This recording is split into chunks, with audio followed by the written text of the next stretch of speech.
Sim, aqui tá ótimo para mim. O áudio também tá bom. Beleza, beleza. Na verdade, eu busquei, na aula que eu dou no diurno, né, esse tópico sobre a bacia de drenagem, porque, como vocês ainda não tiveram esse tópico, fica difícil falar de encostas e relacionar encostas com os rios sem apresentar a bacia de drenagem para vocês, tá? Então, eu vou passar, né, para vocês o que é uma bacia de drenagem, né? As subbacias, como é que a gente pode hierarquizar o sistema da bacia de drenagem e por que é um sistema, e como é que a gente descreve funcionalmente e quantitativamente os elementos de forma.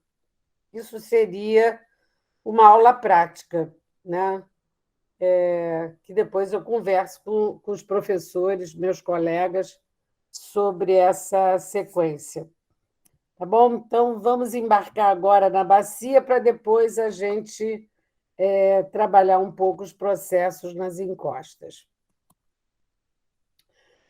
Aqui onde nós moramos, né? Eu gosto de começar por essa imagem, né? Porque aqui a gente vê a cidade do Rio de Janeiro. Deixa eu pegar meu lapinho aqui. Outro dia que eu fui descobrir que a gente pode escrever na imagem, mas enfim. Então, aqui o nosso município, ele vai mais ou menos ter um limite por aqui, passa aqui por um pedacinho do Mendanha, da Serra do Mendanha, né? E vai lá fechar em Itaguaí, né? Naquela grande baixada de Sepetiba. Na verdade, a nossa cidade é uma área que contém esses três maciços montanhosos, né? E eu chamo de montanhoso porque, olha só, a configuração morfológica não é muito diferente do que vocês estão vendo aqui atrás, na Serra do Mar, né? Compõe o que é chamado de relevo montanhoso, uma amplitude de relevo, né, maior que 300 metros, encostas mais retilíneas, enfim, um sistema morfológico que guarda uma alta energia potencial. E esse maciço montanhoso, os maciços montanhosos, como aqui também as escarpas atlânticas da Serra do Mar, mesmo no reverso da Serra do Mar, a gente tem toda uma subdivisão dessa topografia em bacias de drenagem, ou seja, o nome já está dizendo bacia que drena a água que chega pela chuva, né? Então, ela recebe, a bacia é uma unidade morfológica que recebe a chuva e vai distribuir essa água da chuva até sair, né, pelo rio e chegar num reservatório terminal, que pode ser lagoas, como a gente tem aqui na cidade do Rio de Janeiro, ou pode bacias que vão drenar diretamente para o mar. Tá? Então, só para familiarizar vocês com a nossa paisagem morfológica, eu vou então apresentar o que é uma bacia. Ah, não acredito que esse desenho deu defeito. Deu defeito. Ah, deu defeito no que eu transferi para cá. Mas, enfim, eu vou fazer então aqui com o meu lapisinho, que agora eu aprendi a mexer. É esse aqui, olha que bonitinho. Então, se eu, por exemplo, quiser delimitar a minha bacia a partir desse ponto, olha em cima a definição de bacia. É uma área que drena os fluxos líquidos, sólidos e solúveis para uma saída comum. Então, vamos dizer, eu vou marcar aqui essa saída, né? Eu poderia, então, traçar o divisor de toda a área que vai convergir os fluxos para esse ponto de saída. Olha só, então eu poderia vir por aqui. Vamos dizer que essa encosta aqui da frente da gente ainda está. Eu vou fazer uma aproximação, tá, gente? Porque eu não tenho aqui a topografia. Mas essa seria a área sobre a qual a chuva vai entrar, vai distribuir lá dentro, e nós vamos aprender hoje como.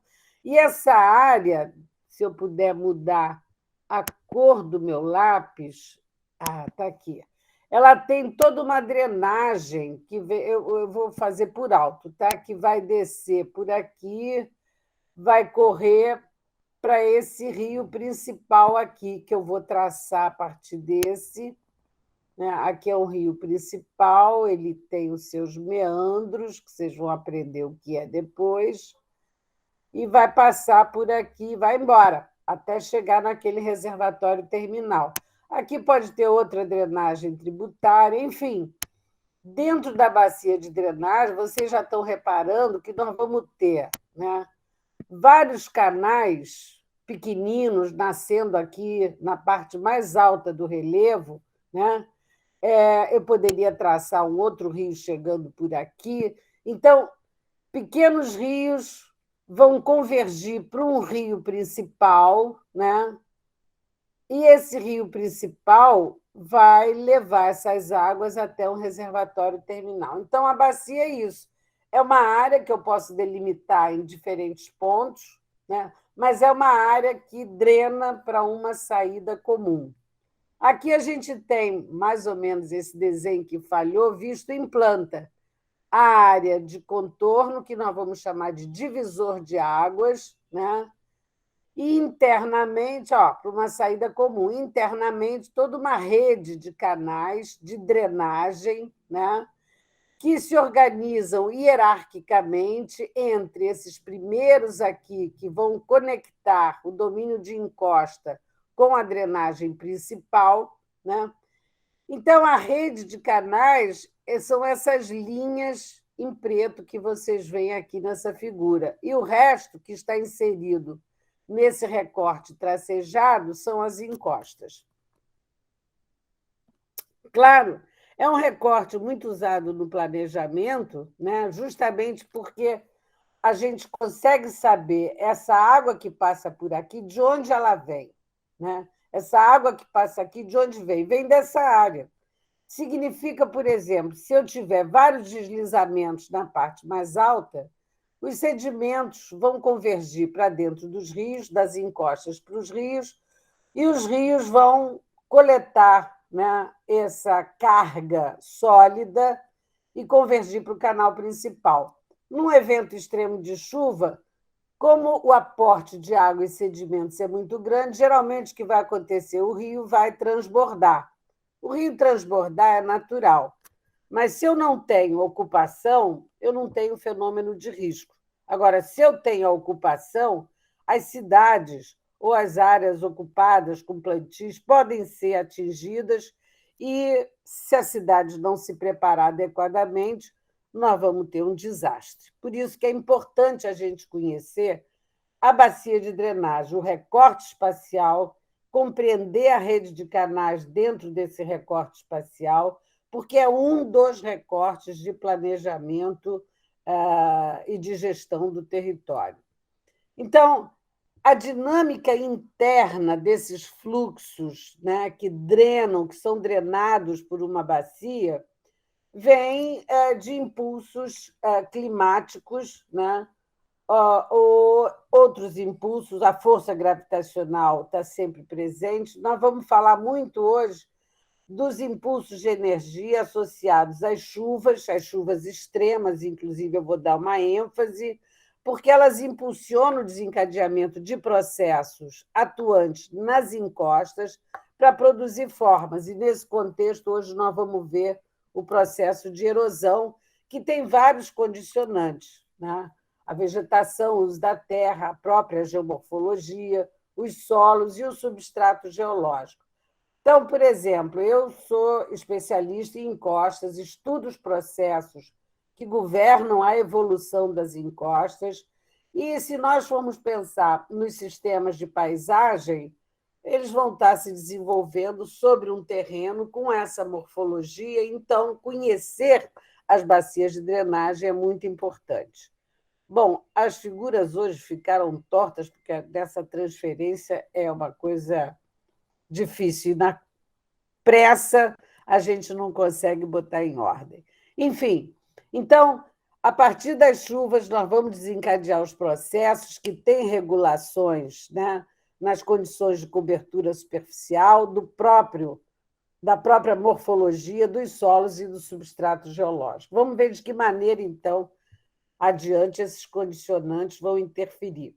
Nessa sequência de diagramas, né, eu represento aqui o que seria do nosso universo tropical úmido, né? Nós nos situamos dentro de uma região tropical úmida, e aonde nós temos ou tivermos uma floresta bem conservada, em estágio sucessional avançado, né? Como a gente tem, por exemplo, dentro do Parque Nacional da Tijuca, de um modo geral, as unidades de conservação elas vieram nos anos 60 exatamente para preservar, né, os ecossistemas florestais, porque eles oferecem muitos serviços ambientais, ou seja, eles têm funcionalidades importantes. Eu destaco aqui, né, a condição de alta infiltração, o escoamento é abaixo da superfície e é um ambiente com grande estocagem de água. Também pelo fato da presença das raízes arbóreas que vão ancorar, né, o solo, nós vamos ver isso adiante, elas adicionam resistência e garantem uma condição altamente favorável à estabilidade das encostas. Agora, quando eu mudo essa cobertura, por exemplo, nós estudamos muito no Vale do Paraíba, né, quando a Mata Atlântica original foi removida, e substituída pelos plantios de café, que naquela época não eram plantados com a técnica de hoje, em curvas de nível, eram plantadas ao longo das encostas, né, para facilitar a subida e descida dos escravos com as sacas de café e também fiscalizar, né, os escravos. Mas, enfim, nós estudamos essa condição de terreno e vimos que a atividade de erosão, quer dizer, o transporte de sedimento nas encostas foi violento, né? Nós temos várias evidências. Mas depois, com o declínio do café, nós estudamos o que substituiu o café, que foi a pastagem, né? E aí, na pastagem, aqui na região sudeste, a pastagem veio junto com formiga saúva, e assim os ambientes vão se modificando, não apenas na superfície, mas principalmente na interação com o solo e com o comportamento da água, ao qual nós vamos associar esse processo que eu trago hoje para vocês, sobre erosão relacionada com a água. E a erosão é um processo que vai envolver o destacamento e o transporte, né, de materiais, né, e certamente que é um indicador também do estado de estabilidade desse sistema da paisagem. Ou seja, quando a erosão é muito intensa, alguma coisa aconteceu dentro da bacia de transformação que não foi bem planejado, então nós podemos ter problemas. Lá no Vale do Paraíba, nós estudamos também o papel do eucalipto, que modifica completamente a hidrologia e ativa a erosão. Ao contrário do que todo mundo pensava antes, o eucalipto não bebe toda a água. Ele, ao contrário, ele aumenta a entrada de água, e eu vou ter oportunidade de citar esses exemplos para vocês mais adiante. Então, mas antes disso, como é que a gente identifica, né, uma bacia de drenagem? Muitos de vocês vêm da escola e conhecem esses mapas de atlas escolar, né, que chegam para vocês e dizem assim: olha, essas aqui. Deixa eu mudar o meu lapinho, botar o vermelhinho de novo. Então, essas aqui, ó, são as bacias brasileiras. E aí chegam e apresentam essa área aqui, desse tom de verde, como sendo a bacia amazônica. Está certo? Vocês acham que está certo? Pode responder, liga o microfone.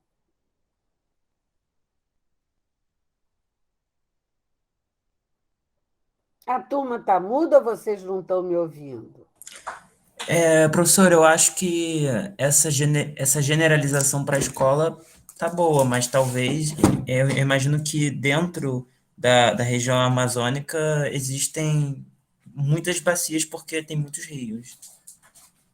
Você tem razão, tem muitas bacias tributárias do Solimões Amazonas que vai correr por aqui. Mas a bacia, repara, onde é que nasce o Solimões? ele nasce aqui por trás, na Cordilheira dos Andes. Então, você tem aqui as nascentes do grande rio Amazonas, está fora do recorte territorial do Brasil. Esse mapa está errado. Não pode chamar essa área verde de bacia, porque comeu a cabeça e o pescoço da bacia. Né? Então, está errado. Agora, se pegar aqui, vamos dizer, a bacia do São Francisco, toda ela está dentro do território brasileiro, completinha. Essa daqui também, do Araguaia, Tocantins, também chega no mar. Mas essa daqui não. A mesma coisa, aqui a bacia do Paraguai, do Rio Paraguai, a gente só tem a parte superior dela, o alto curso, porque ela vai continuar, vai desaguar para cá. Então, não está completa também. Ou seja, a gente não pode dar nome errado para ensinar na escola. A gente tem que dizer, olha, aqui no Brasil a gente tem parte de algumas bacias e bacia integralmente no território nacional são poucas. Mas aí a gente aqui vão ser bacias várias, menores. Então, a gente tem que aprender o que é bacia de drenagem para não ensinar errado na escola. Aqui mesmo também tem livros que vão dizer assim, essas são as grandes bacias, né, das Américas. Também aqui não tem o conceito de bacia. Então, a gente não deve usar o que não se aplica. Mesma coisa aqui no estado do Rio de Janeiro. Todo mundo, por exemplo, chega e chama assim, esta área aqui marronzinho é a bacia da Baía de Guanabara. Tá certo?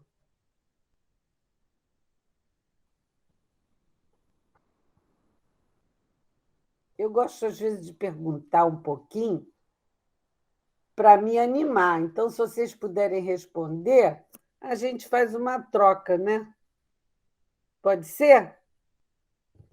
Pode Pode ser. falar como vocês acharem, porque vocês aprenderam de uma maneira, e eu quero fazer vocês pensarem de uma maneira mais correta. Muita gente chama, até a Agência Nacional de Águas, chama isso aqui de Bacia da Baía de Guanabara. Vocês acham que está correto?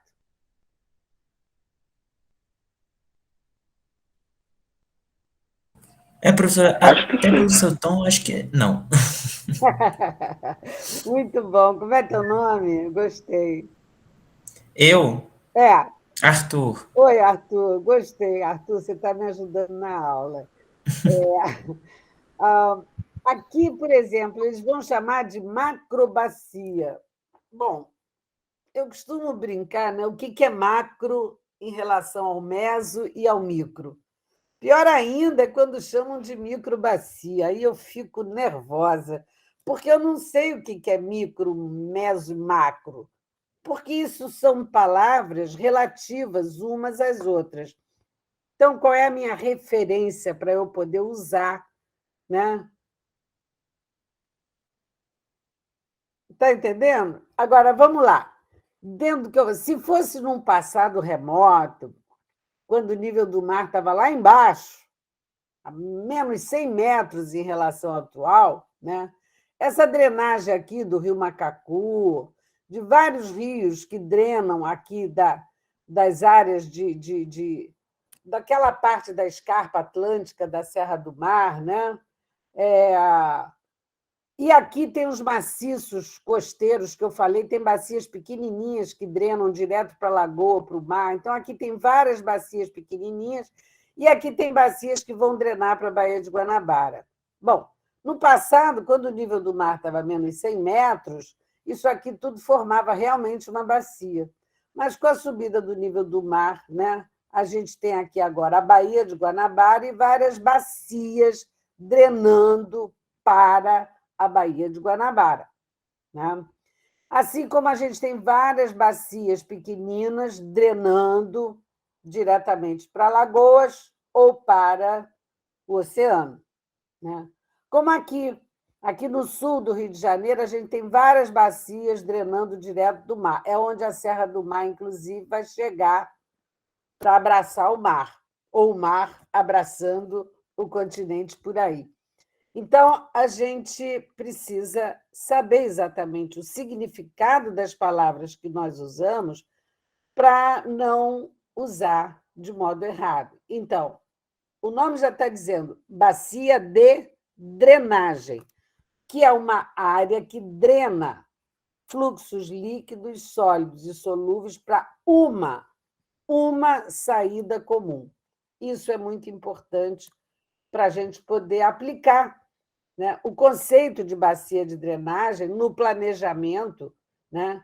Esse é um dos recortes de planejamento territorial, exatamente porque você pode ligar o que está acontecendo na parte mais elevada, por exemplo, se acontece deslizamentos em cima, você já sabe a rota dos fluxos, por onde que ele vai sair, né?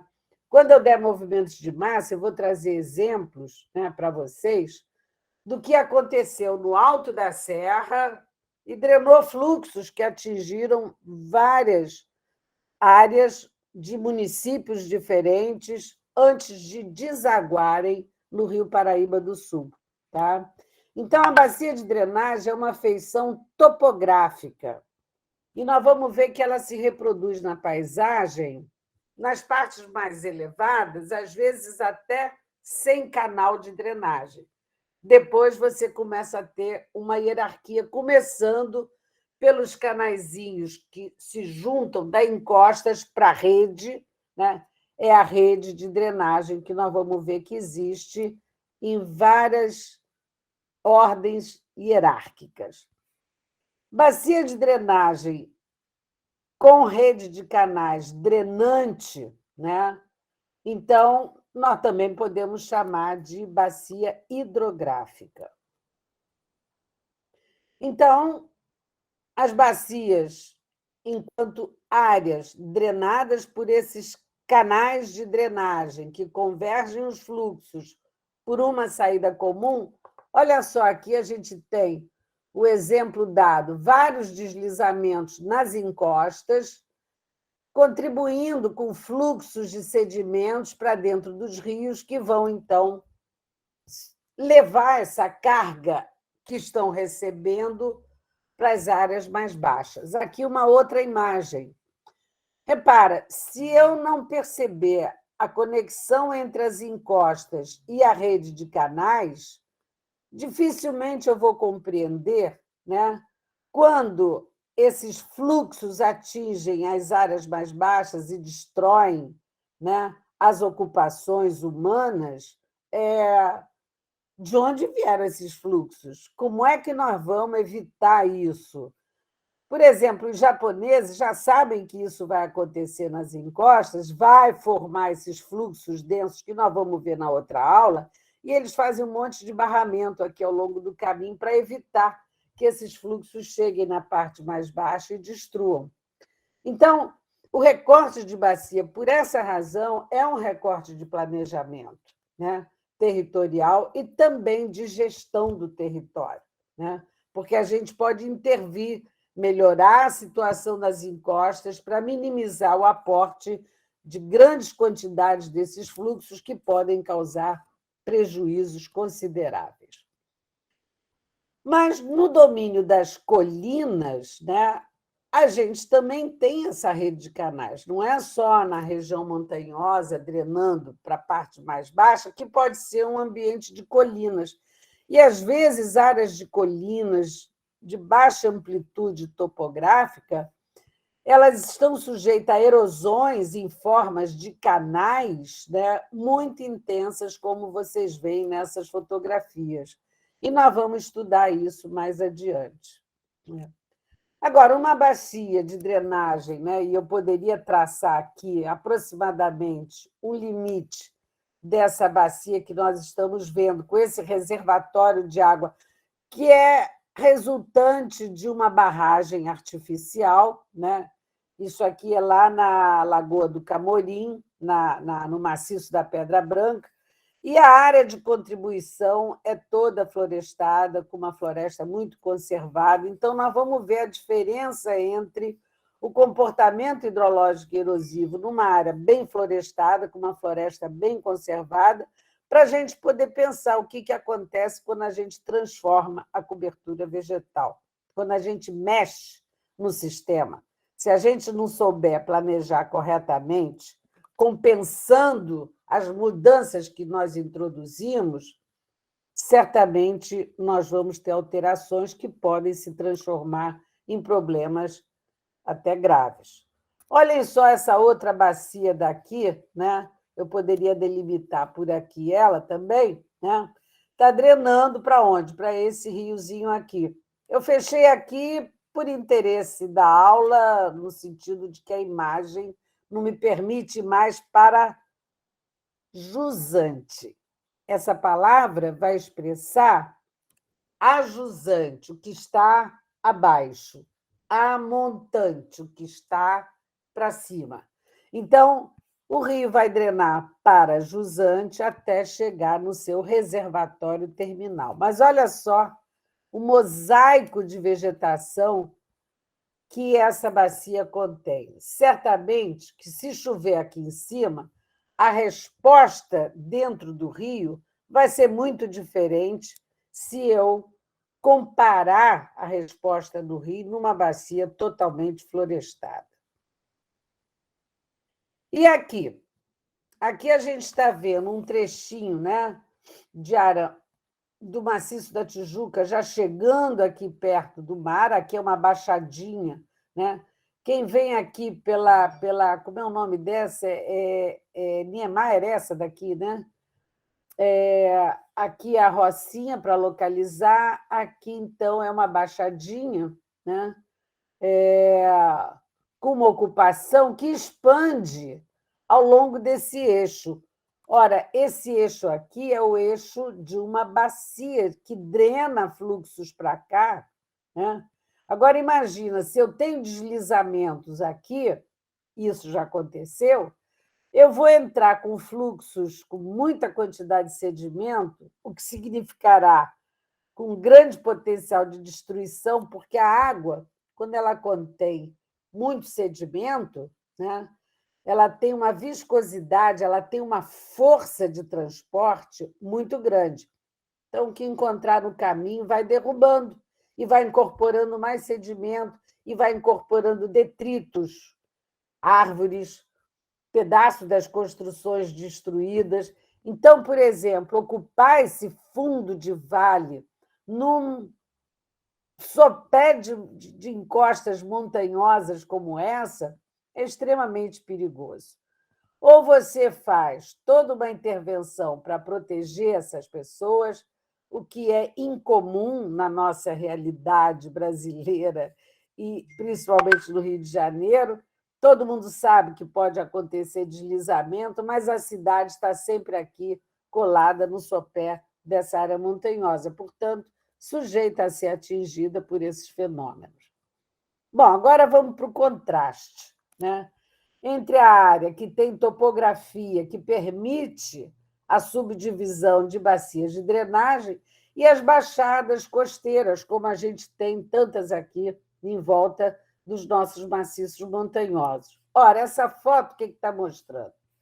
Uma área pantanosa, um brejo, né? Então, essas planícies costeiras que resultam da sedimentação que vem das encostas, através dos rios, e também do mar. Planícies flúvio-marinhas, ou seja, planícies costeiras. Formam essas grandes baixadas, que naturalmente são áreas pantanosas, áreas brejosas. Por quê? Porque elas não têm o recorte de bacia de drenagem. Então, aqui, ó, aquela área montanhosa do Maciço da Tijuca, que eu mostrei, a outra é o Maciço Montanhoso da Pedra Branca, aqui é só um pedacinho do Mendanha, né? Em volta, tudo é baixada, densamente ocupada. E vocês devem estar cansados de ouvir o noticiário de enchentes, de inundações, não é mesmo? Então, essas áreas são naturalmente brejosas, pantanosas. Por quê? Porque elas já estão muito próximas ao nível do mar. Além de serem, então, receptoras do deságue das bacias que drenam essas áreas montanhosas do entorno, também o fato de estarem próximo ao nível do mar significa que o aquífero, ou seja, a água subterrânea que está abaixo da superfície, o nível da água está muito próximo dessa superfície. E, às vezes, até aflora, olha só, formando esses pântanos. Aí, o que acontece? A gente, um belo dia, a gente vai nos livros e aprende, ou então a gente observa diretamente. Isso aqui foi um voo de helicóptero que eu fiz em 2005 nessa região. E a gente vê o processo de ocupação, né, avançando sobre essa área de brejos, pântanos e de grandes formações arenosas. É um terreno extremamente difícil de construir, porque ele é produto da acumulação de sedimentos que vem das encostas e de sedimentos que vêm do mar. É uma zona de junção e tem um terreno bem difícil de construir. Mas essas baixadas não ficam só com uma ocupação. A tendência, e historicamente a gente conhece as nossas baixadas, né? Mesmo mal drenadas, elas vão sendo cada vez mais ocupadas. E aí, para ocupar, qual é o procedimento? Drenar essas áreas, né, pantanosas e brejosas, né, para que se possa construir, né, e fixar essas edificações. Só que a cidade, muitas vezes, em várias planícies costeiras, ela continua crescendo, né? Ora, o que vai acontecer? Quando a cidade, né, cresce, ela vai colocando ruas com asfalto, construções, e mesmo quando não tem asfalto, é terra batida, ou seja, são condições em que a chuva que precipitar sobre essa área, né, não vai conseguir infiltrar. O que vai acontecer? Falem para mim. Se a água da chuva que cai não consegue infiltrar na superfície do terreno, o que vai acontecer? Alagar. Vai alagar, né? Então, o que acontece? Mesmo que lá no passado a gente tenha construído um canal de drenagem, com o crescimento da ocupação e da impermeabilização dessas baixadas, nós precisaríamos o quê? Ou ampliar esses canais, aumentar o número de canais para drenar esse excedente de água que não infiltra mais, né? Então, com a urbanização, a gente precisa entender que a gente está impermeabilizando praticamente todo o solo, que a água da chuva precisa ter os seus caminhos, né, para drenar essas áreas, precisa, portanto, de uma drenagem artificial. Esses canais, né, artificiais que são construídos. Mas, se no decorrer do tempo a ocupação aumenta, também aumenta a quantidade de água da chuva que não infiltra. Portanto, se esses canais não aumentarem em tamanho, profundidade, largura, ou em número de canais, o que vai acontecer? Inundações cada vez mais frequentes. E isso todos vocês conhecem na nossa cidade, cada vez mais entupida, porque, além de não modernizarem os sistemas de canais, adequando a expansão da ocupação urbana, né, os canais existentes, em termos de manutenção, são muito precários, né? Então, cada vez mais, qualquer chuvinha no Rio de Janeiro hoje em dia inunda, transborda, causa enchentes e prejuízos, paralisa a cidade. Então, é um problema. Então, pensar a urbanização e como geógrafos, né, nós temos que compreender a interface entre a superfície urbana, que é dinâmica, que expande, que adensa, né, e as condições de terreno.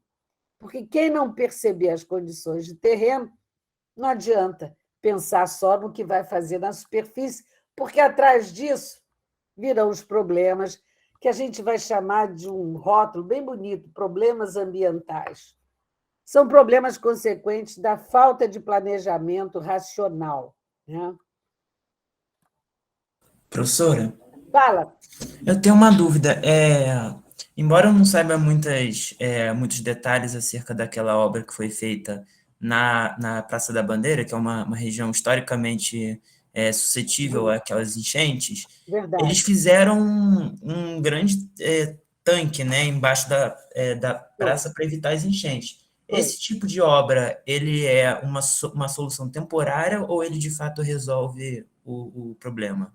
Então, essa solução é uma solução muito boa.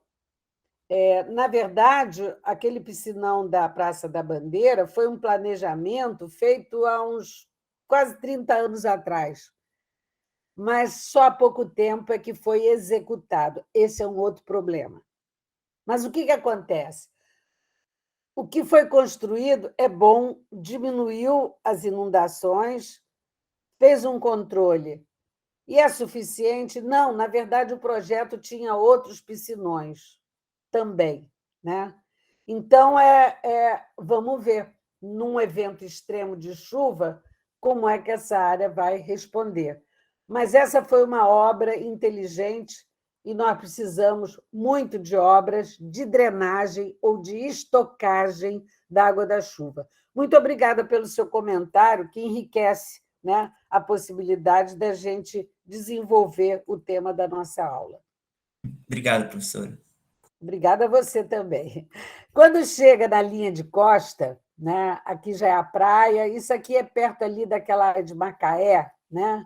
É uma área que cresceu muito na urbanização e uma área que, nessa faixa costeira, de cordões costeiros, né, arenosos, muito permeáveis, porém mal drenados. Aqui também, no meio dos cordões arenosos, nós não temos um ordenamento da drenagem. E o nível d'água ele está muito próximo à superfície. Então, se essa cidade que cresceu muito rapidamente, né, na questão, porque o porto foi um atrator, né, a exploração do petróleo, né, as plataformas, levaram a esse crescimento nessa parte costeira. E certamente que as inundações acompanham. Então, tem áreas como essa área aqui, ali de Campos, da Baixada de Campos, né? Olha só, a inundação de áreas construídas. Quer dizer, se o planejamento não leva em conta que a Baixada tem um nível d'água próximo à superfície, né? E é o ambiente próprio de zonas pantanosas e brejeiras, né? que espelham esse nível d'água próximo à superfície. Se a gente insiste em construir sem preparar terreno, o problema está posto, né? E aí a gente começa a pensar nas cidades que se localizam junto aos rios, né? E no Brasil isso é muito comum, a maioria das cidades se instalaram em zonas vizinhas aos rios, né? Essas áreas certamente são muito sensíveis às enchentes, porque estão situadas em terras que têm o nível d'água próximo à superfície. Bom, aqui vocês têm o estado do Rio de Janeiro, né, que foi subdividido para fins de planejamento em regiões hidrográficas, né? Quando nós recebemos esse recorte, na época que nós fizemos um estudo para o zoneamento ecológico e econômico do estado do Rio de Janeiro, a legislação nos obrigava a considerar esse recorte das regiões hidrográficas, né? Que também nos levou a pensar de imediato que nós teríamos as bacias, o que não temos, porque, por exemplo, essa área daqui, as bacias nascem aqui no alto da serra, né? Aqui é o Rio Paraíba do Sul, né? Aqui é o domínio dos maciços costeiros, perdão, a Serra do Mar, né? Está drenando o reverso aqui da escarpa atlântica, e aqui do outro lado já é a drenagem que vem lá da Mantiqueira para o Rio Paraíba do Sul. Tá? com esse recorte aqui, regiões hidrográficas, nós não tínhamos o recorte de bacias, então nós ampliamos a nossa área de estudo, acompanhando o recorte dos divisores mais elevados da bacia do Rio Paraíba do Sul, né? E incluímos aqui no divisor da bacia do Rio Paraíba, porque, para o lado de cá, nós temos pequenas bacias drenando ou para a Baía de Guanabara, ou para o oceano, ou para o sistema lagunar. Bom, por que nós fizemos isso, né? Porque nós tínhamos que avaliar para o governo do Estado os problemas, os limites e as potencialidades, né, da implementação dos projetos de desenvolvimento econômico do Estado do Rio de Janeiro. Ora, nós sabemos quantas vezes, né, as represas, né, de exploração de minérios arrebentam. E se elas aí, Minas está cheio, por exemplo, de represamentos. Se arrebenta uma represa, vocês viram o que aconteceu lá em Minas Gerais, né? Mariana. A destruição das represas provocar efeitos para jusante, né? Efeitos que chegaram até o mar, afetando a vida dos pescadores. Então, o que aconteceu aqui, nós já tivemos várias barragens rompidas, afeta até aqui o deságue do Rio Paraíba do Sul, né? Então, o recorte de bacia que nós incluímos aqui, aqui também do Alto Rio Paraíba do Sul, já no estado de São Paulo, nós ampliamos a nossa área de estudo, né, para poder não apenas olhar potenciais e limitações no estado do Rio de Janeiro, mas as suas relações de vizinhança. E tomamos a drenagem desses fluxos como referência. O que não nos impediu, na nossa análise geográfica, de sobrepor esse recorte em linha azul clarinho, são os municípios, né? Então, sobrepusemos o recorte de bacias e da rede de canais com o recorte dos municípios. E aí vocês poderiam me perguntar, mas, Ana, o que vocês fizeram com os municípios vizinhos aqui? Nós estabelecemos um critério de análise. O município que tivesse mais de 2/3 dentro ou fora do limite da bacia, nós não íamos considerar na análise. Não, minto, isso já foi há tantos anos. O município que tivesse mais de 1/3 dentro do recorte da bacia, nós incluiríamos na nossa análise de quê? Das variáveis socioeconômicas, culturais, porque esse tipo de análise geográfica, espacializando áreas de acordo com o seu potencial, né, e com as suas limitações para o desenvolvimento econômico, nós, no final... Então, esse trabalho foi um exercício de análise espacial integrada dos aspectos próprios da natureza desses lugares com os aspectos socioeconômicos, culturais, enfim, demonstrando que é possível a gente fazer uma análise integrada da geografia, né, do espaço de interesse para o planejamento. Não tem essa divisão. Quer dizer, nos procedimentos metodológicos, existem diferenças entre analisar o meio geobiofísico e analisar o meio socioeconômico. Claro que existem variações de recorte, variações de variáveis, né, para chegar nessa caracterização. Mas a grande metodologia, o grande recorte metodológico, fez com que, na evolução das nossas análises específicas, nós chegássemos numa condição de integrar e procedemos numa análise integrada desse espaço de interesse, o Estado do Rio de Janeiro, para subsidiar o zoneamento ecológico e econômico do Estado. Então, é possível, na análise, articular o que é próprio da chamada geografia física com a chamada geografia humana e proceder numa análise geográfica integrada, como todo mundo busca, né, para o planejamento e gestão do território.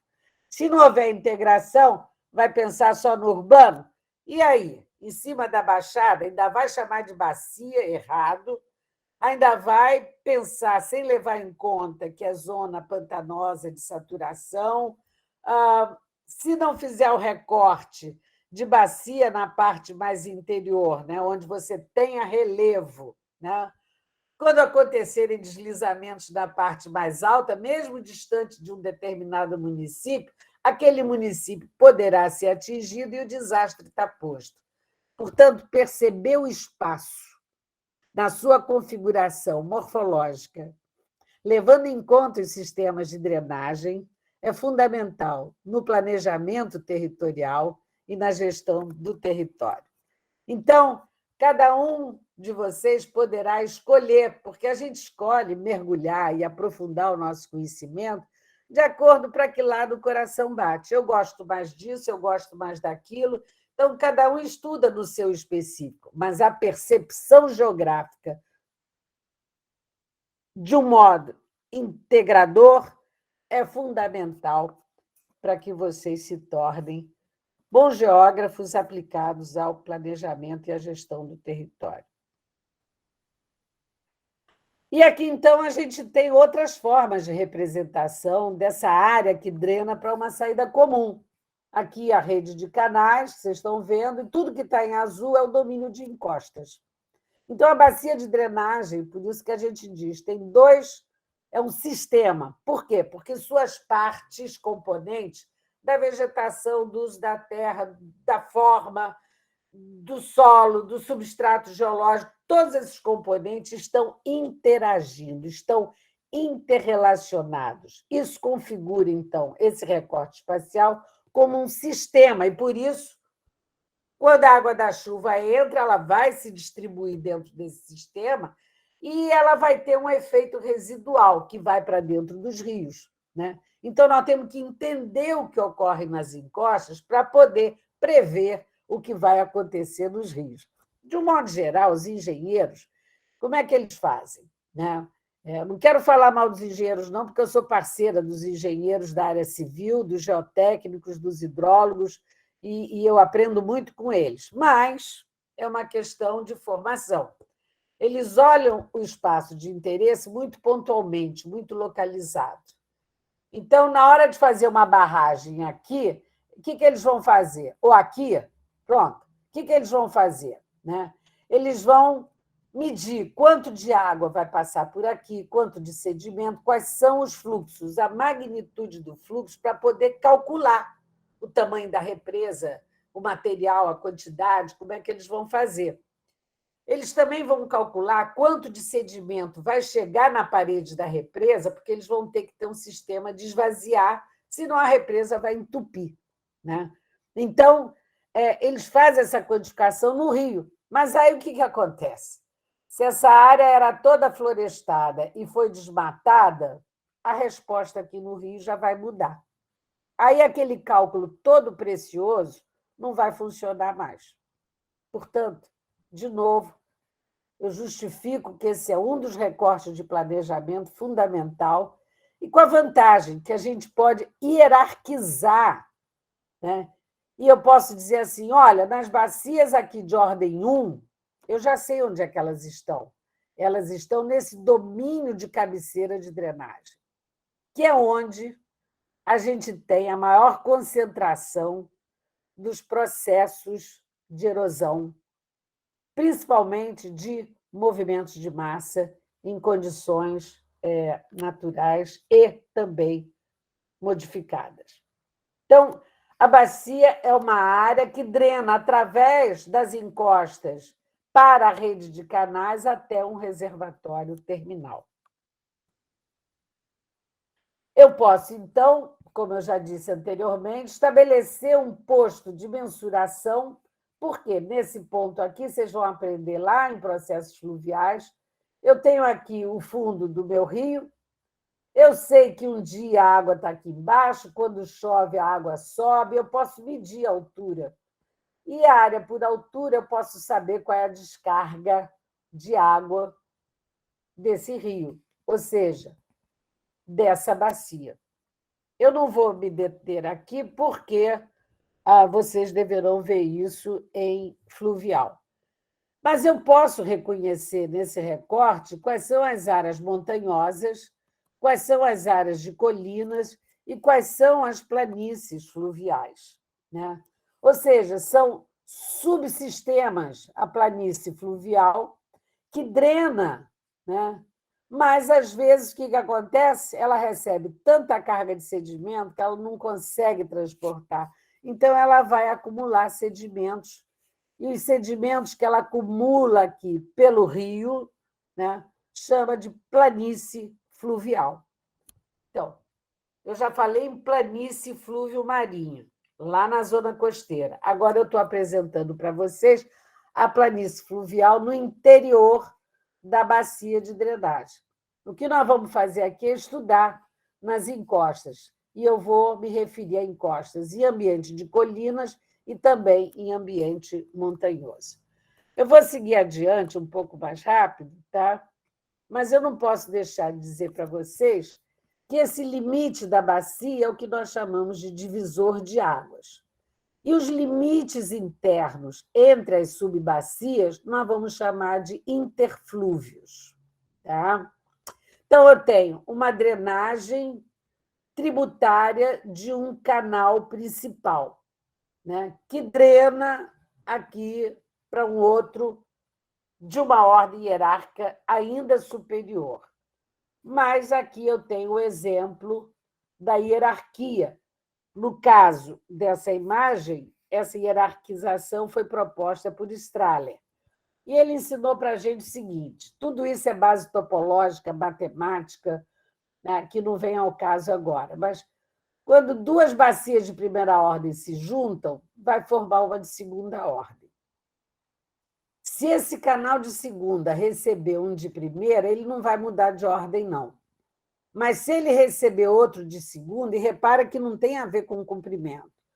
De primeira com de primeira formam de segunda. Dois de segunda chegaram juntos, na mesma confluência, ó, formam de terceiro. Idem, recebeu outro de terceiro, forma um de quarta. Quando de quarta recebe uma ordem hierárquica inferior, não vai mudar a sua hierarquia principal. Isso significa o quê? Que, em termos práticos, se eu conheço a hierarquia da rede de canais, né, eu posso não apenas me localizar melhor no contexto da própria bacia e sua rede de canais, mas eu também posso extrair parâmetros, quer dizer, indicadores das diferentes formas que essas bacias contêm. Formas em termos de geometria, em termos de amplitude de relevo, que eu imagino, então, que vocês possam entender mais adiante no que eu vou falar. Aqui são, então, as bacias de ordem hierárquica similares, né, que eu estou colocando o círculo, e aqui em tracejadinho são os vales de cabeceira de drenagem, com canal ou sem canal. Tá?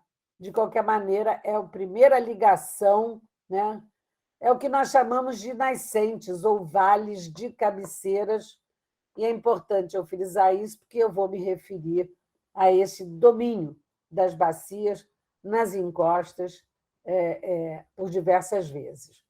Então, aqui, a rede vai evoluindo, portanto, a hierarquia da bacia, assim como puxado aqui pelo avanço da rede de canais. Depois eu deixo esses slides aí com vocês. Bom, já que eu apresentei a bacia, as encostas e a rede de canais, eu vou começar agora a me referir ao domínio das encostas, no que diz respeito à erosão das encostas.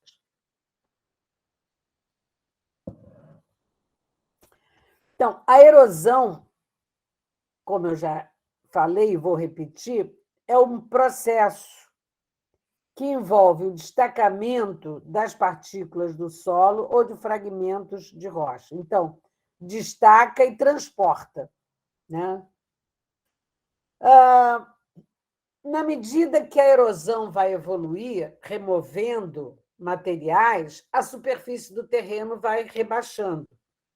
esse processo de rebaixamento da superfície é chamado de denudação ou desnudação.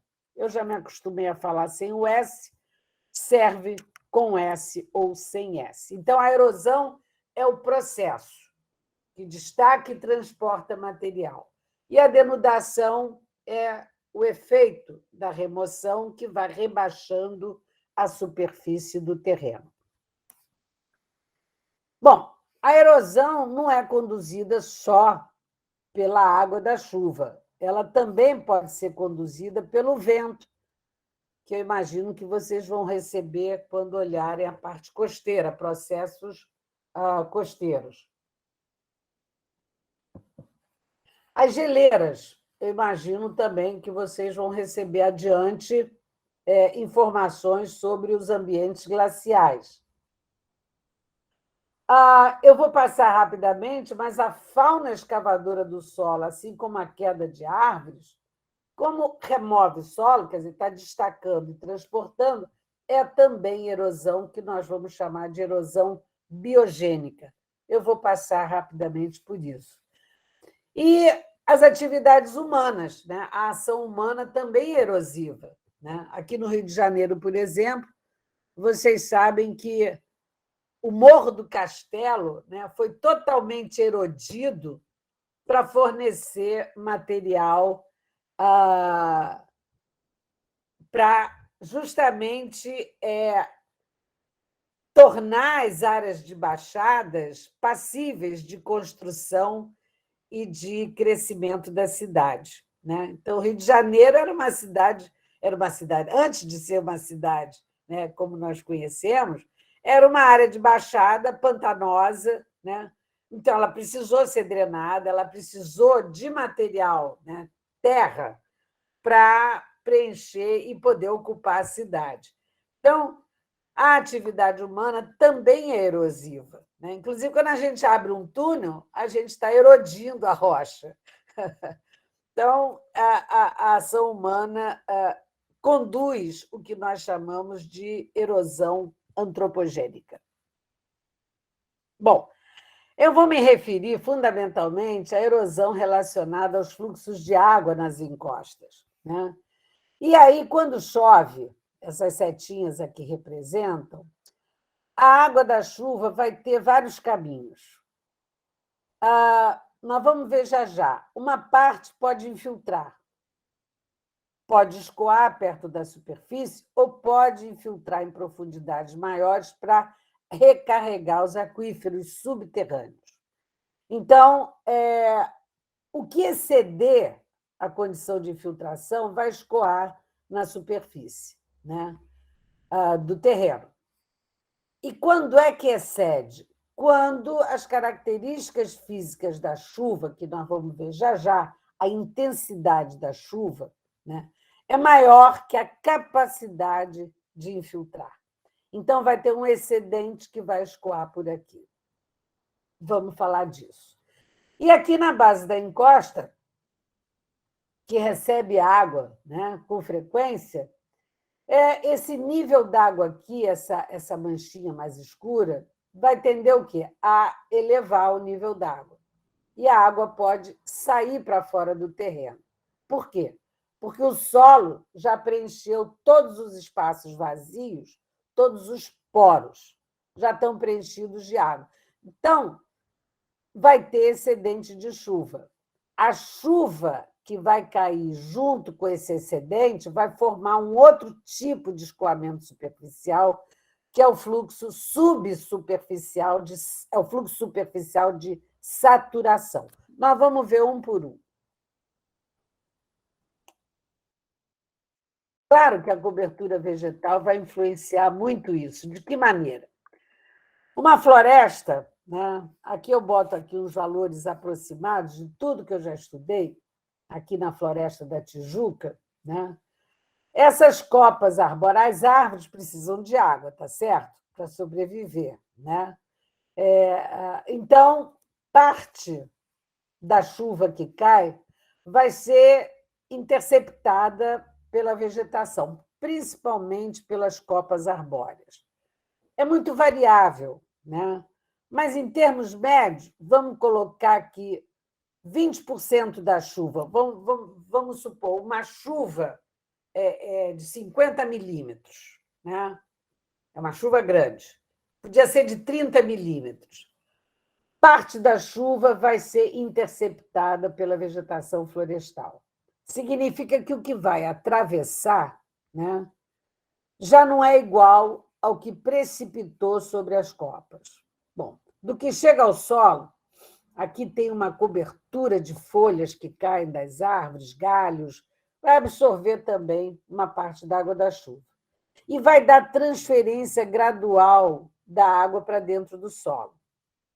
Com essa composição, eu já digo para vocês que a infiltração, como eu já mencionei anteriormente, dentro de uma floresta conservada, com essa capa de folhas no chão, a infiltração é bem alta, mesmo porque tem muita raiz fina aqui perto da superfície que ajuda na infiltração. Tá? Então, vamos dizer, 20% ficou aqui, 50% entrou. Por que eu digo que 50%? Melhor, 80% entrou e 50% vai ficar estocado aqui. Por quê? Porque eu sei também que uma parte vai sair aqui, vai viajar por debaixo da superfície e vai chegar no rio. Porque sendo um ambiente florestal de muita infiltração, dificilmente vai ter um excedente da água da chuva para escoar na superfície. E nos meus 40 anos de estudos em floresta, uma floresta conservada, em sucessão avançada, com sistema radicular profundo, fixando essas árvores nas rochas, através das fraturas, ou seja, num material coeso, né? Essa condição que distribui a água da chuva, né? Estoca uma parte da água da chuva. Essas raízes funcionam, nós vamos ver tudo isso adiante, como grampos que vão ancorar as árvores e, portanto, estabilizar os solos. Elas adicionam resistência aos solos. Então, esse ambiente aqui é um ambiente de armazenamento de água, de estabilidade, a melhor condição de estabilidade das encostas, e fornece uma água limpa para dentro dos rios. Por quê?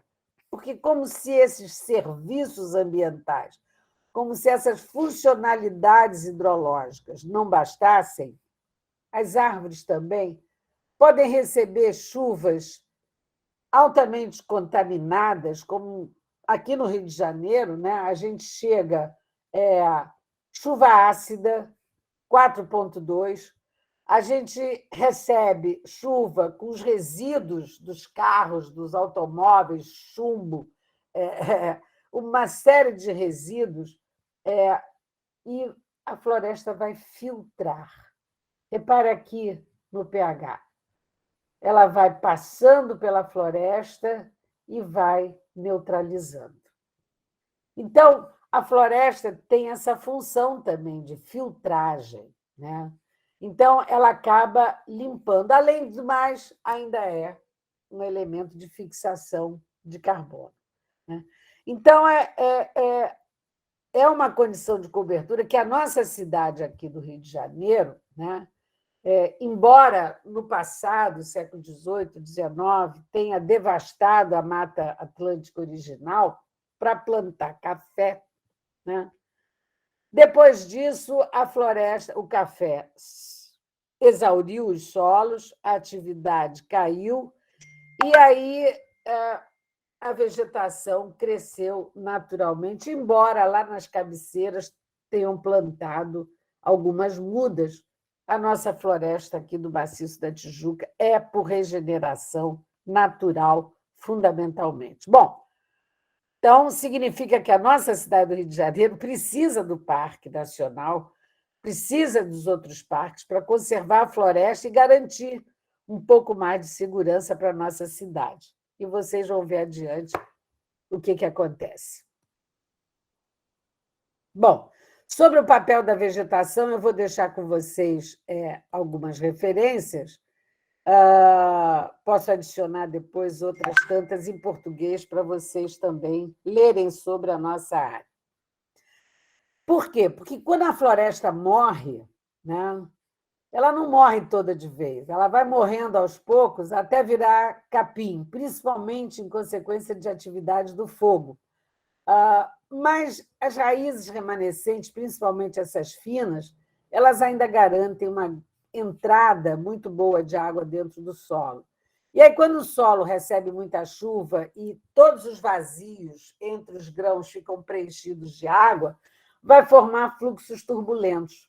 Então, a floresta, quando ela degrada, quando ela vai morrendo, né, ela continua ainda dando muita entrada de água, mas ela perde aquelas raízes que dão reforço ao solo. Então, fica muito suscetível à ocorrência de movimentos de massa, e na outra aula eu vou falar disso. Só estou apresentando para vocês esses fluxos turbulentos. Isso foi uma sorte nossa de encontrar essa situação no campo. Muito bem, mas se eu não tenho floresta e o solo está careca, não tem vegetação, as gotas da chuva vão bater direto no solo e vão salpicar, né? Quando a gota impacta e salpica, ela levanta as partículas mais finas do solo. Essa erosão é chamada de erosão por salpico. Então, daqui para frente, a gente vai ver a erosão por ação da água, que nós chamamos também de erosão hídrica. E a erosão hídrica começa pelo impacto da gota da chuva quando o solo está exposto, ou então nas áreas semiáridas que naturalmente têm o solo exposto. Então, a entrada da água nos vazios do solo, dos poros, né, vai iniciar o processo de infiltração.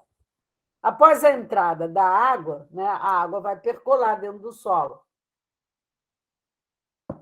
e vai aumentando a umidade do solo, tá certo? Nós vamos ver em que condições que a água entra. Então, a água vai penetrando pelos vazios, né, do solo, pelos poros do solo, e vai aumentando o teor de umidade dentro do solo, né? Muito bem, até que esses vazios são totalmente preenchidos, e esses vazios, além do espaço entre os grãos, né, você também tem, por exemplo, em solos, quando eles secam muito, eles podem abrir umas fendas, né, pelo ressecamento. Depois, molhadas, elas podem também fechar. Depende aí da composição do solo. Se ele tem argilas mais expansivas, ele vai tender a fechar. Se não, ele não vai fechar e vai continuar dando entrada. Ou aqueles dutos ou drenos, né, de raízes mortas que eu mostrei na fotografia. Enfim, o solo não é espacialmente uniforme, mas os espaços vazios, com o avanço da frente de umidade, né, vai tender a ser preenchido de água. Então, quando todos os espaços vazios estão preenchidos de água, o solo, a gente vai dizer que ele está saturado de água. Tá? Isso é importante, porque vocês vão ver depois as consequências na erosão. Antigamente, eu dava uma disciplina de hidrologia preparatória para a geomorfologia. Depois, eu desloquei, passei para o André Avelar, e ele dá essa parte na gestão de bacias hidrográficas. Acredito que ainda dê, eu não estou acompanhando a atualização dos programas. Mas quem desenvolveu a modelagem física de infiltração e produção de escoamento pelo excedente de chuva em relação à capacidade de infiltração foi esse moço que está aí na tela, chamado Robert Horton. E vocês vão ouvir falar muito dele, e é considerado o chamado pai da hidrologia moderna, ou seja, foi o primeiro cara que começou a pensar fisicamente, isso nos anos 30, né, o comportamento da água no solo. E esse é um trabalho clássico, que quem faz geomorfologia tem que saber hidrologia, né? e tem que ler Horton e ler toda uma literatura básica, clássica como essa. Não é o caso de vocês, eu apenas estou apresentando para contextualizar que o conhecimento não cai do céu. Ele é produto de estudos que vão se acumulando, e a pesquisa científica é exatamente isso. É a pesquisa que vai buscar, né, conhecer e explicar os fenômenos, né, que a gente tem interesse de aprender. Bom, então esse é um trabalho clássico, e o Horton disse para a gente o seguinte: olha, a infiltração é igual a um valor de infiltração constante, mais a diferença entre a infiltração no tempo zero e esse valor de infiltração constante, vezes um coeficiente de permeabilidade do solo.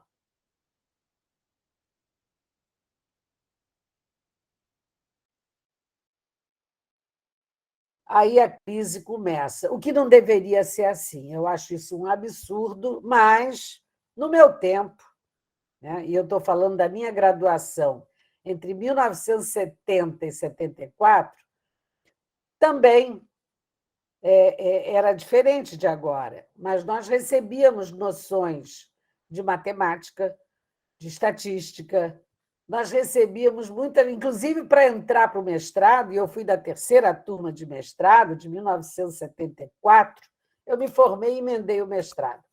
E aí nós tínhamos que fazer prova de matemática, de estatística e de geografia, conhecimento geral. É uma pena, as coisas mudam e nem sempre para melhor. Mas o trauma ficou, e todo mundo. Mas não se apavorem, não, porque isso aí é só uma equação para expressar um comportamento físico nas encostas. Tá? E é importante a gente conhecer os modelos físicos para depois traduzir essa compreensão física em linguagem matemática e chegar na previsão como os fenômenos tenderão a ocorrer se não houver mudanças naqueles componentes que regulam o comportamento da água. Mas vamos lá, o Horton, numa ideia bem simples do que ele ensinou para a gente.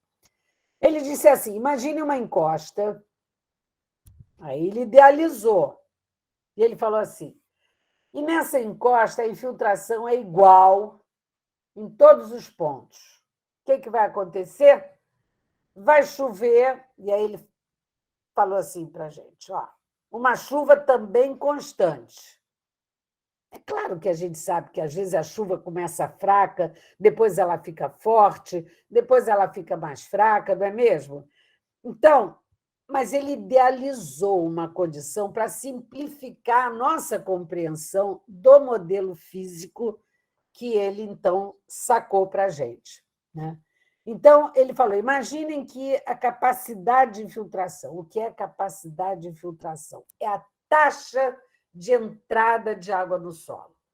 Então, ele disse o seguinte, a chuva vai chegar igual em toda a encosta e vai encontrar uma condição de filtração também igual.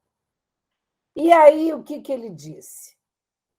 Bom, então, o que aconteceu? Primeiro vai preencher a rugosidade, né, aquela milimétrica, centimétrica do terreno. Depois que preencher, né, essas pequeníssimas depressõezinhas do terreno, aí a água vai começar a escoar na superfície. Então, no primeiro momento em que a chuva excede a infiltração, ela vai preencher essa rugosidade do terreno, até começar a escoar. Mas aí, no momento seguinte, ele diz assim para a gente, olha só, se a entrada da água é igual na encosta e se a chuva é constante, olha, as setinhas não mudam aqui, aqui na parte mais alta do divisor de águas, né, o escoamento da água vai ser bem pequenininho, mas ele vai acumulando encosta abaixo. Então, aqui, a descarga do fluxo é bem maior do que aqui, e aqui é maior do que na parte de montante. Significa, então, que como a produção do escoamento é pequena aqui na parte superior da encosta, Isso é ideia do Horton. Estou falando de 1930, o modelo hidrológico, e daqui a pouco eu vou falar do modelo erosivo do Horton, 1945. Tá? Vocês podem imaginar que de lá até hoje o conhecimento científico evoluiu. Então, eu vou dar uma ideia de como é que nós chegamos hoje a pensar a produção do escoamento superficial em relação à capacidade de infiltração. Muito bem. Então, mas ele diz para a gente, olha, então o fluxo d'água vai aumentando em costa abaixo. Significa que aqui em cima, como o fluxo é muito pequenininho, vai ter uma faixa aqui em cima que a água é tão pouca que não vai conseguir levar material do solo. Portanto, não tem erosão. Ele chamou, então, a parte superior da encosta, uma parte em que a erosão não vai acontecer, porque o escoamento é muito pequeno, não há força suficiente para transportar, para destacar e transportar o material do solo. Mas aí ele diz o seguinte: como a superfície do terreno não é lisinha, ela tem essa rugosidade, né? Aqui a água vai começar a concentrar, como eu falei anteriormente, e no que a água concentra, ela vai começar, lentamente, ela vai começar a erodir a partir de uma certa distância do divisor, lembrando que aqui ele diz que não tem erosão. Então, a partir de uma certa distância do divisor, essa rugosidade vai resultar que, na concentração de água aqui, onde a superfície é mais baixa do que nas laterais, vai começar a transportar material do solo. Vai erodindo e, atrás da erosão, vai deixando uma forma, né? Uma pequena forma côncava para baixo, né? Que vai começar a concentrar mais água, né? Então, essa fase em que essa forma ainda é bem rasa, não é uma forma fixa no terreno, ele vai chamar de sulcos erosivos. Desculpe o inglês, mas adiante tem em português também. Tá? São formas transitórias. Olha aqui os sulcos erosivos numa área careca da encosta. Está vendo? Não chega a ser um canal, né? Porque o canal é uma forma incisa com bordas bem definidas. É uma forma que fixou, né, na superfície. E os sulcos erosivos são formas transitórias. Ora está passando mais aqui, ora para cá. Então, não é um canal ainda. Tá? É uma forma que vai preparar, porque, na medida que isso aqui for aprofundando, o que vai acontecer? Olha só outra forma de sulco erosivo aqui. Está vendo? Não chega a ser um canal, não é uma área prioritária de convergência de fluxo. Né? Tem várias saídas e essas formas são transitórias. Mas o que ele disse para a gente? Olha só, visão em planta. Olhando em planta, aqui seria a linha do divisor. O que ele ensinou para a gente? Olha, essa forma tem uma concavidadezinha aqui. Então, aqui ó, é o cinturão não erosivo. E o fluxo dele uniforme está escoando paralelamente, na suposição de que a forma, né, é isotrópica.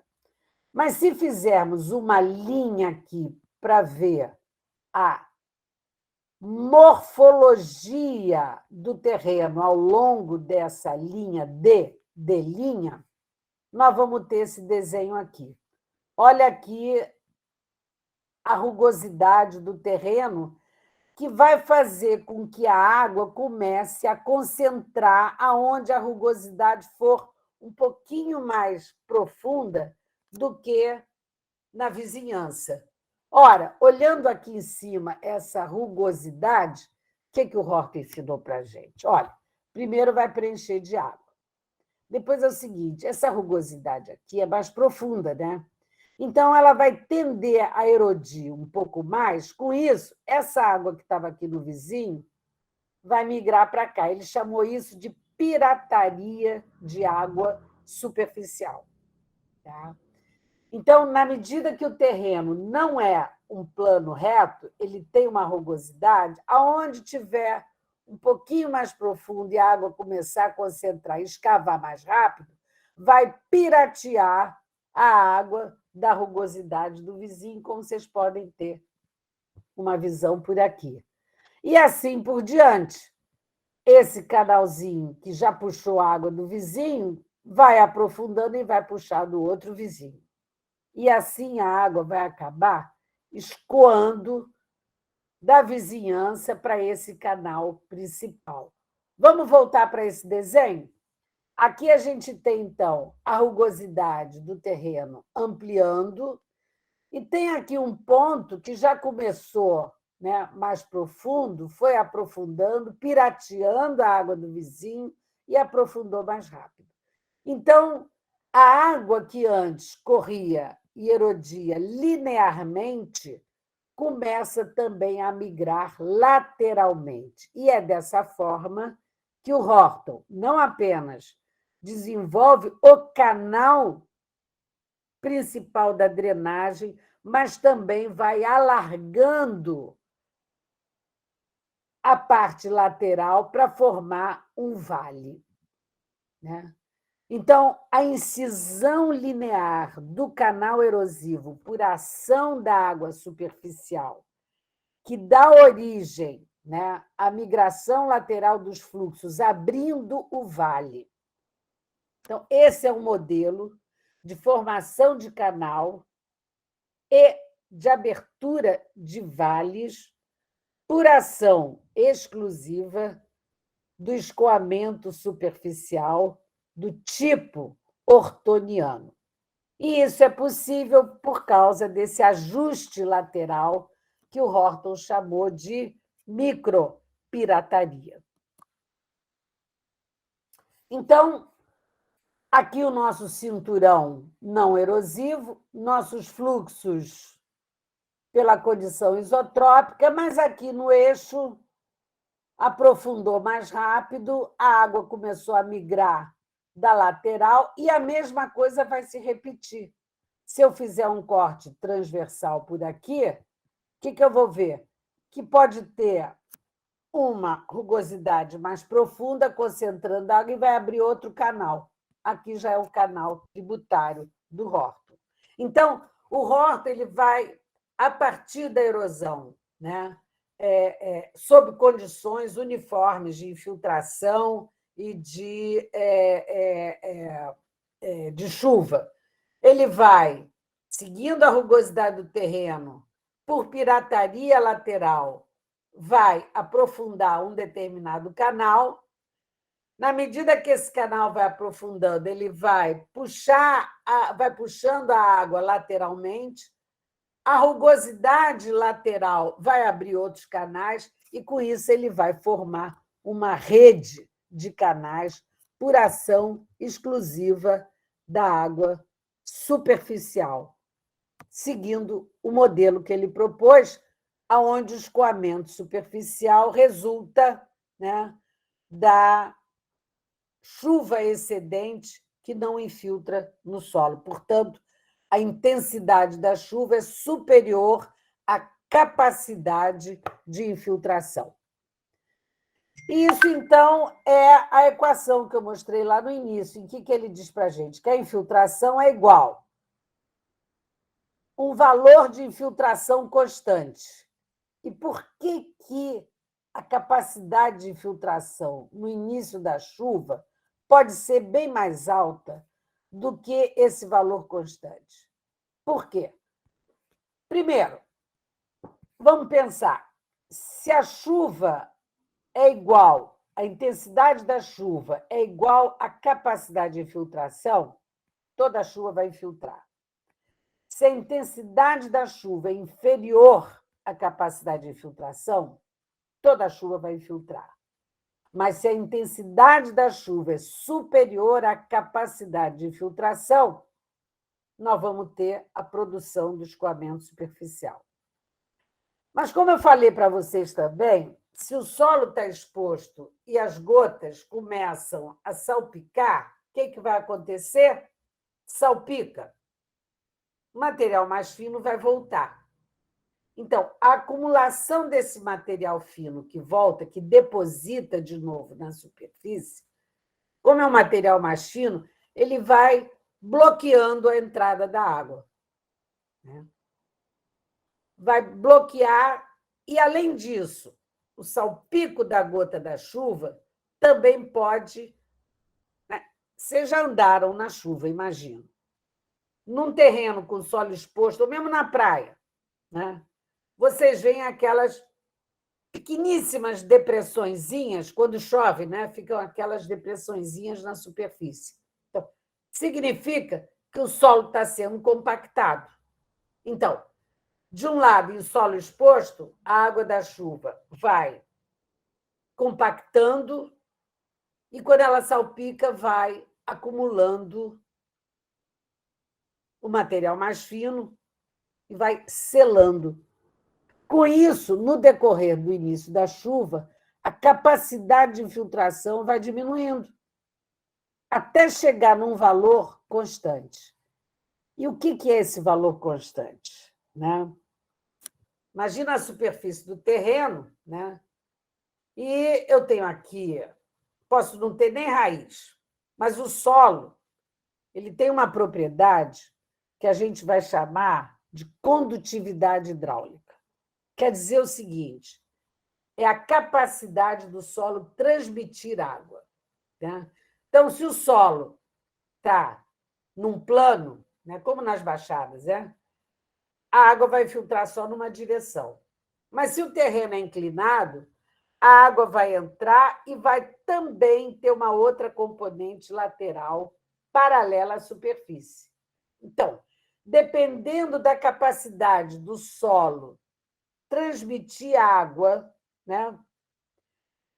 a chuva vai entrando, o solo tem essa capacidade de transmitir, maior ou menor, depende do tipo de solo. Então, essa capacidade do solo transmitir água é igual a esse valor aqui que eu chamei de condutividade hidráulica. Mas, para pensar a variação espacial e temporal da infiltração, portanto, ela não é igual no tempo, aqui é a linha do tempo, aqui é a linha da capacidade da água entrar no solo. Então, começa num tempo zero maior e, se o solo está exposto, ele vai compactando, ele vai acumulando material mais fino até chegar num valor constante que é igual à capacidade do solo transmitir água quando ele está saturado de água. Bom, isso é uma maneira rápida de ensinar vocês a infiltração da água no solo. Mas certamente que esses valores vão depender da declividade, como eu falei, num plano horizontal, inclinado, da cobertura vegetal. Solo careca é uma coisa, solo florestal, eu já disse para vocês que é outra, tem uma grande capacidade de infiltração. As características físicas do solo ou dos materiais. Por exemplo, na areia da praia mais grosseira, vocês não vão ter o salpico com argila voltando para fazer a selagem. Então, vai ter uma condição de entrada que vai variar pouco. Então, dependendo das características do solo, da textura dele, do arranjo dos grãos, dos espaços vazios, da quantidade de água antecedente àquela chuva, vai variar a capacidade de entrada e de percolação de água dentro do solo. A infiltração, portanto, ela envolve a entrada de água, que o Horton chamou de capacidade de infiltração, a percolação da água dentro do solo e a estocagem, né? O que não percolar, não foi embora, vai ficar estocado, como eu citei para vocês no ambiente da floresta, né? E também já citei, se o tipo de material é mais arenoso, eu vou ter uma pequena variação, mas o meu valor constante vai ser bem mais elevado do que se eu tiver um solo argiloso, né? Que aí eu vou ter um decréscimo e uma capacidade bem pequena no seu valor constante. Mesma coisa se eu mudar a cobertura. A floresta, como eu falei, tem aquelas folhas no chão que vão receber a chuva que atravessa as árvores e vão transferir, né, a água gradualmente. Como tem muita raiz, a água vai entrar, que é uma beleza, né, para dentro do solo. Mas se o solo é careca, não tem vegetação nenhuma, nós vamos ter baixíssima capacidade de filtração. Isso é só para demonstrar que a cobertura do solo é importante na variação do comportamento da infiltração. Então, repare, o controle da infiltração e da produção do escoamento superficial depende das características da chuva, das características do solo e da cobertura do solo. Muito bem, eu falei para vocês, então, que a chuva que excede a capacidade de filtração vai escoar na superfície. Um ambiente muito característico de alta produção de escoamento superficial é o semiárido, né? A vegetação é rarefeita, né? Os solos ficam expostos, vão acumulando o material disponível, mas a literatura avança muito, né? E quando a gente tem um solo com muitos fragmentos de rocha, isso vai quase que se comportar como uma cobertura também, né? A água da chuva bate desses fragmentos numa superfície rochosa, por exemplo, a água bate e ela vai entrar pelas fraturas da rocha. Então, alguma infiltração tem, embora a produção de escoamento superficial seja muito grande. Mesma coisa num solo bem pedregoso, cobrindo o material mais fino, também vai dar um balanço. Foi o que eu falei. É característico, por exemplo, de área desprovida de vegetação. A caatinga é uma área de vegetação mais rarefeita, principalmente nas estiagens, né? Porque na chuva, não. A caatinga, da noite para o dia, se chover hoje, amanhã ela está verde, né? É uma coisa impressionante como ela muda. Aí já vai ter uma intercepção maior da chuva. Enfim, os sistemas ambientais são dinâmicos, né? Independente da condição climática ou ambiental no seu conjunto. De qualquer maneira, a tendência é uma produção maior de escoamento superficial nas áreas desprovidas de vegetação, como a caatinga, tá? A questão central, né, em Horton é qual é a descarga mínima do escoamento superficial necessária para conduzir a erosão e formar um canal, né? Então, isso é motivo de investigação de muitos pesquisadores para modelar, né, a produção do escoamento e o trabalho erosivo associado ao escoamento superficial. Então, aqui eu trago o exemplo, né, da erosão em lençol, quando o sol é careca, né, e toda a área está produzindo escoamento, como aqui. Mas, como vocês viram, né, a irregularidade da superfície ou da cobertura vegetal permite que a água comece a concentrar e formar sulcos erosivos, né, que poderão evoluir para um canal erosivo. Então, os sulcos erosivos devem ser vistos como formas transitórias ou efêmeras. São marcas erosivas espacialmente irregulares, né? Como eu disse, transitórias.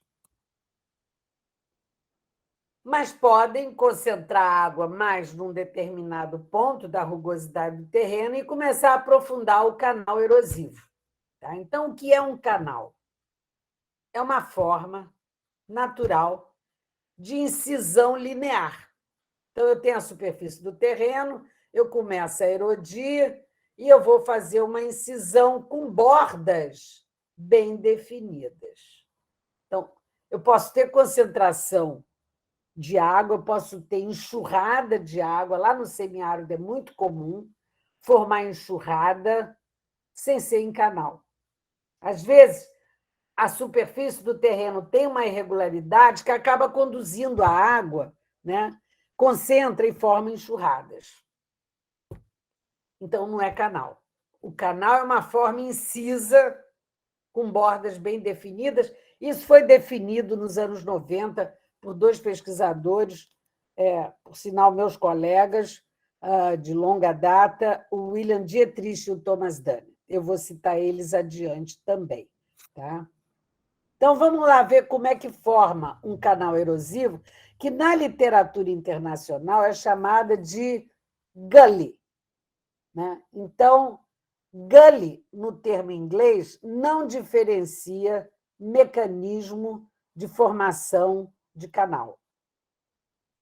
É simplesmente a tradução de um canal inciso. Né? E aqui eu deixo também essas duas referências, a do Horton, que é um clássico, não é obrigatório ler, é para quem for aprofundar, mas eu recomendo a leitura desse capítulo, onde eu trago uma síntese, né, do que eu aprendi sobre hidrologia de encostas na interface com a geomorfologia, e vocês podem, então, complementar o que eu falei hoje até aqui nesse capítulo.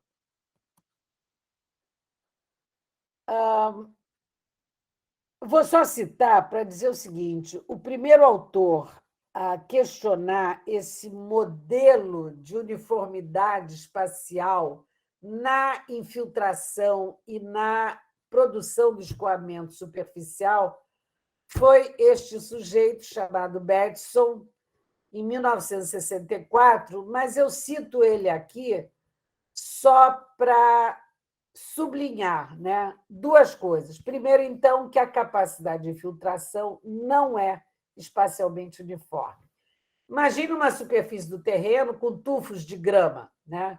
E entre eles espaços de solo careca e nos tufos de grama cheio de raiz. Ora, aonde tem os tufos de grama cheio de raiz, a infiltração vai ser maior do que entre esses tufos no solo careca. Então, aqui a infiltração é uma, e no meio, solo careca, a infiltração é muito baixa. Isso é importante porque a água começa a escoar por aí e facilmente vai formar canais. E o outro conceito importante que nasce dessa concepção do Bateson e vai ser aprofundada pelo Thomas Dunne é o conceito de contribuição parcial diária. Esses trabalhos são fundamentais para a gente entender a hidrologia de encostas, que não é ponto direto dessa disciplina, mas é impossível a gente falar de erosão hídrica sem trazer minimamente alguma noção da hidrologia de encostas. Então, como eu disse, nesse capítulo vocês vão ver que eu citei, que nós colocamos lá no livro que o Antônio Guerra organizou, a gente tem a formação de canal, né? Eu represento aqui por esse desenho, assumindo o modelo ortoniano, só para ilustrar, né, o que é o escoamento ortoniano, que vai, então, evoluir de sulcos erosivos para canal erosivo e formando redes de canais.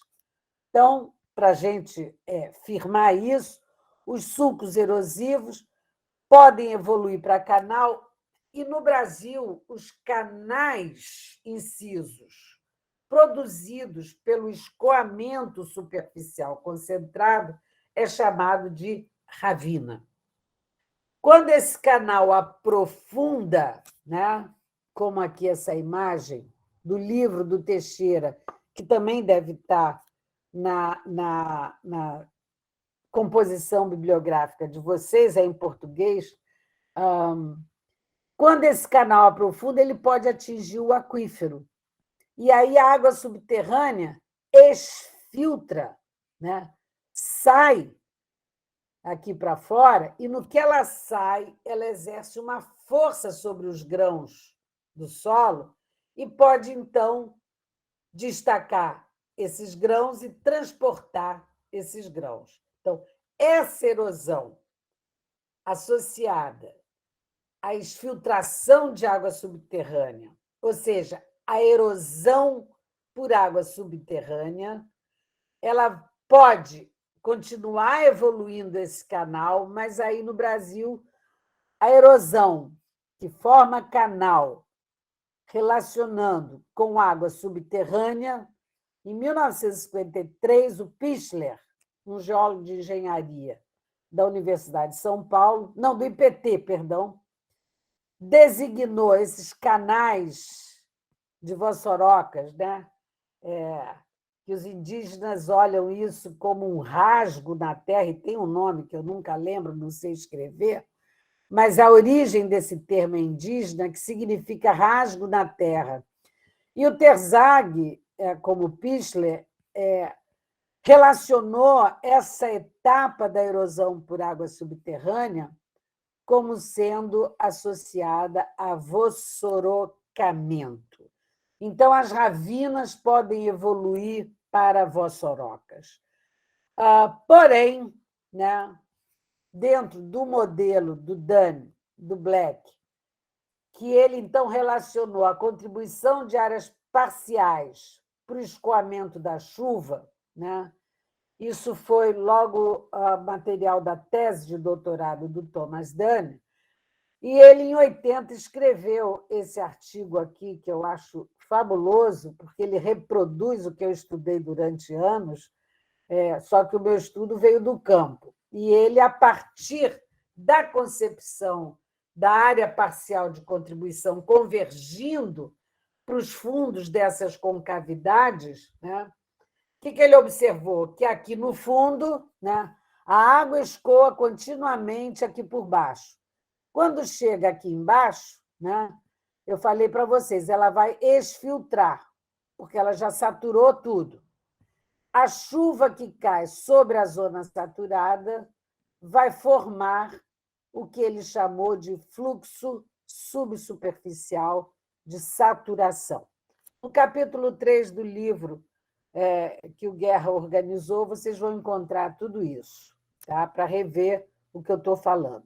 O que eu quero chamar a atenção para vocês é que também no modelo do Horton, né, supondo essas linhas tracejadas, seriam linhas representando condições iguais do solo transmitir água. Portanto, a condutividade hidráulica aqui é igual. Acontece, né? Portanto, o que é a condutividade hidráulica? É a capacidade do solo transmitir água.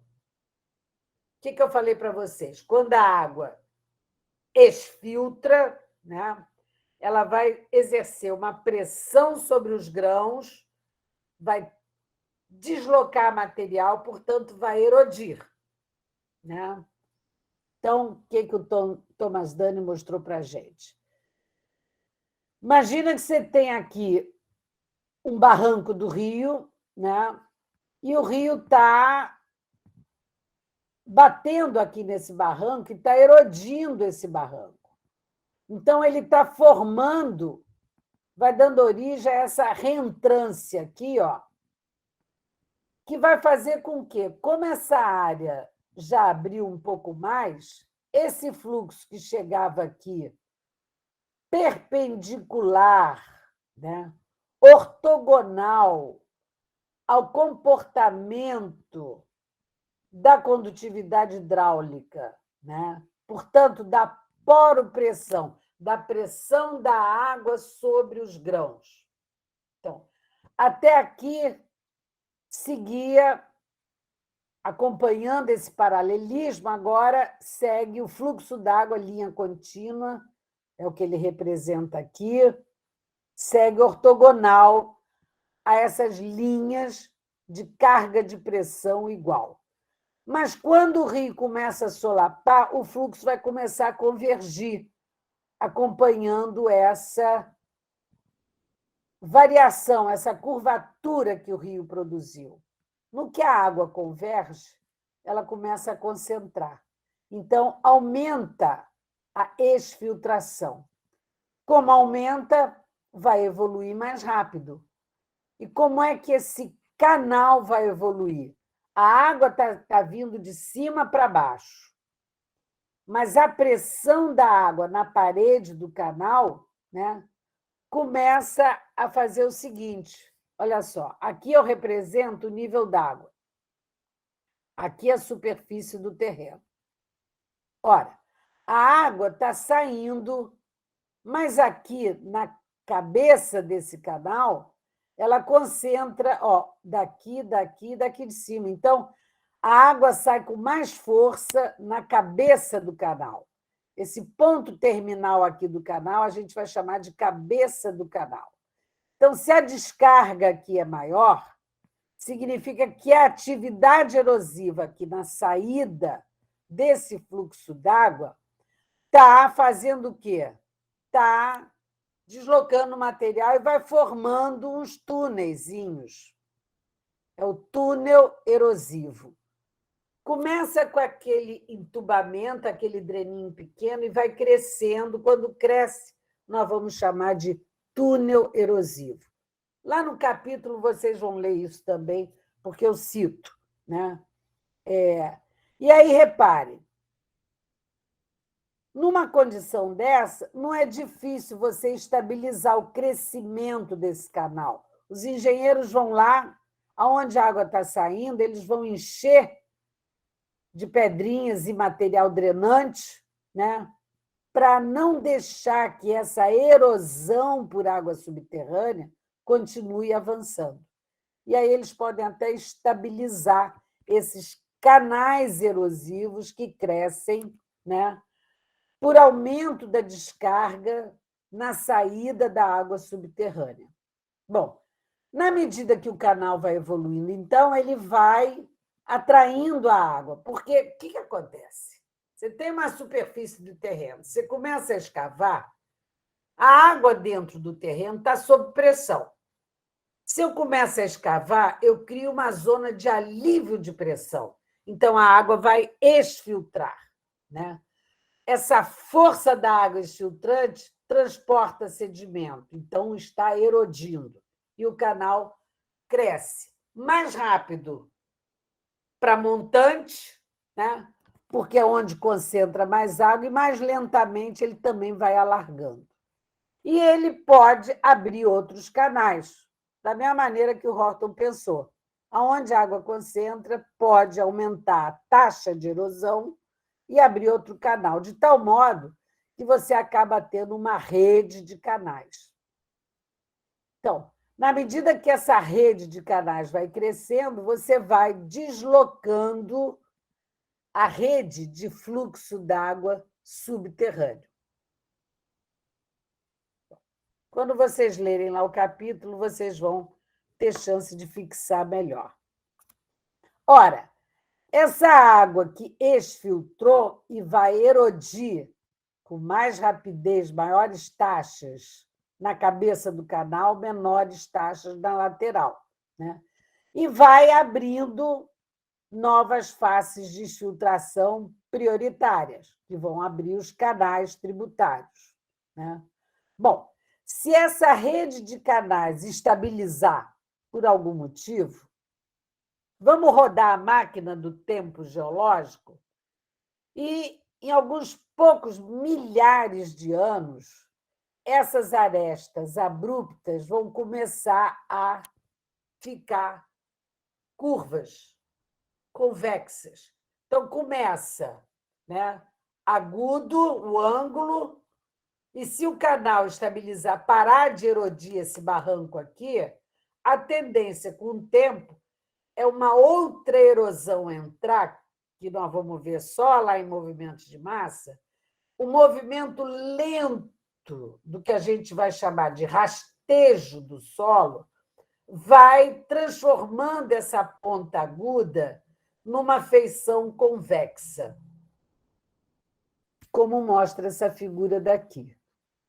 Ora, se tem material se deslocando, né, nessa evolução da geometria das bordas, em algum ponto está acumulando sedimento, de tal modo que a superfície do terreno vai ficar convexo-côncava e bem mais suavizada. Nós vamos ver isso em fotografias. Antes, porém, eu quero dizer que aonde a gente vai ver o desdobramento dos canais tributários, geralmente tem uma forte influência das condições litológicas e estruturais do terreno, que se refletem também, portanto, na morfologia do terreno. Por exemplo, se eu tenho uma área com uma estrutura, né, horizontalizada, eu tenho aqui nesses riscos a representação das fraturas, então o meu canal principal pode abrir tributários seguindo o fraturamento, porque na fratura concentra água. Se concentra água, vai ser mais eficiente para intemperizar a rocha e produzir solo, que poderá, então, ser removido nessas linhas de concentração de água. Se eu tenho uma inclinação do terreno, e isso vai ajudar no crescimento do canal, aonde na encosta que segue o mergulho da camada. Vocês devem ter aprendido na geologia, né? O mergulho da camada. Se eu tenho, né, vamos dizer que esse outro lado aqui do meu vale, vamos dizer que eu tenho um vale, esse aqui está mergulhando todo para um lado, mas vamos supor, se eu escondesse isso aqui e dissesse assim, essa camada aqui do outro lado, então, o mergulho está nessa direção, o mergulho está nessa direção. Aqui cavou o meu rio.